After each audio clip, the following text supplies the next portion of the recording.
ಕರಾವಳಿ ಜಿಲ್ಲೆಗಳಲ್ಲಿ ವಿದೇಶಿ ಮಿಷನರಿಗಳು ಸಲ್ಲಿಸಿದ ಸೇವೆಗಳು ಸ್ಮರಣೀಯ. ಇದಕ್ಕೆ ಪೂರಕವಾಗಿ ದೇಶೀಯ ಸಭಾ ಪಾಲಕರು ಸಭಾ ಪ್ರಾಂತ್ಯದ ಅಭಿವೃದ್ಧಿಗಾಗಿ ಸಭಾ ಸೇವೆಗಾಗಿ ತಮ್ಮ ಜೀವನವನ್ನ ಮುಡಿಪಾಗಿಟ್ಟಿದ್ದಾರೆ.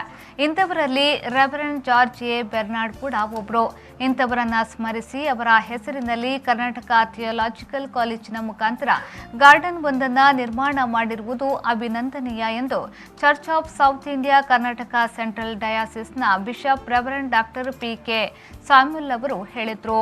ಅವರು ಮಂಗಳೂರಿನ ಬಲ್ಮಠ ಕರ್ನಾಟಕ ಕ್ರಿಶ್ಚಿಯನ್ ಎಜುಕೇಷನ್ ಸೊಸೈಟಿಯವರ ಮೂಲಕ ನಿರ್ಮಾಣಗೊಂಡ reverend George A Bernard memorial garden ಅನ್ನು ಲೋಕಾರ್ಪಣೆಗೊಳಿಸಿ ಮಾತನಾಡಿದರು. ನೂತನ ಉದ್ಯಾನವನದಲ್ಲಿ ಮಾಜಿ ಸಚಿವ ಕೆ. ಅಭಯಚಂದ್ರ ಜೈನ್, ಬರ್ನಾರ್ಡ್ ಅವರ ಮಗಳಾದ ಐರಿನ್ ಪುಷ್ಪ ಐಮನ್ ಸಸಿ ನೆಡುವ ಮೂಲಕ ಹೂದೋಟಕ್ಕೆ ಚಾಲನೆಯನ್ನ ನೀಡಿದರು. ಕರ್ನಾಟಕ ಥಿಯೋಲಾಜಿಕಲ್ ಕಾಲೇಜಿನ ಪ್ರಾಂಶುಪಾಲರಾದ ರೆವರೆಂಡ್ ಡಾಕ್ಟರ್ ಎಚ್.ಎನ್. ವಾಟ್ಸನ್ ಶುಭ ಹಾರೈಸಿದರು. ಬೆರ್ನಾರ್ಡ್ ಕುಟುಂಬಸ್ಥರಿಗೆ ಕೃತಜ್ಞತೆಯನ್ನ ಅರ್ಪಿಸಿದರು. ಬೆರ್ನಾರ್ಡ್ ಕುಟುಂಬದ ಪರವಾಗಿ ಎಚ್. ವಸಂತ್ ಬರ್ನಾರ್ಡ್ ಅಭಿಪ್ರಾಯವನ್ನ ಮಂಡಿಸಿದರು. ಅತಿಥಿಗಳಾಗಿ ಮುಂಬಯಿಯ ಯುಬಿಎಂ ಚರ್ಚ್ ಕೌನ್ಸಿಲ್ ಅಧ್ಯಕ್ಷ ವಿಶಾಲ್ ಶಿರಿ, ಯುವ ನಾಯಕ ಮಿಥುನ್ ರೈ ಭಾಗವಹಿಸಿದ್ರು.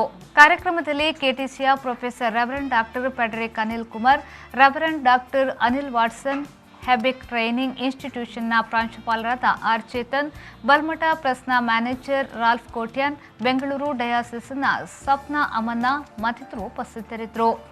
ಕೆಟಿಸಿಯ ರೆವರೆಂಡ್ ಸಾಗರ್ ಸುಂದರ್ ರಾಜ್ ಕಾರ್ಯಕ್ರಮವನ್ನು ನಿರೂಪಿಸಿದರು. ಕೆಟಿಸಿ ವಿದ್ಯಾರ್ಥಿಗಳು ದೇವರ ಸ್ತುತಿಗೀತೆಯನ್ನ ಹಾಡಿದ್ರು. ಬ್ಯೂರೋ ರಿಪೋರ್ಟ್, ವಿ4 ನ್ಯೂಸ್, ಮಂಗಳೂರು.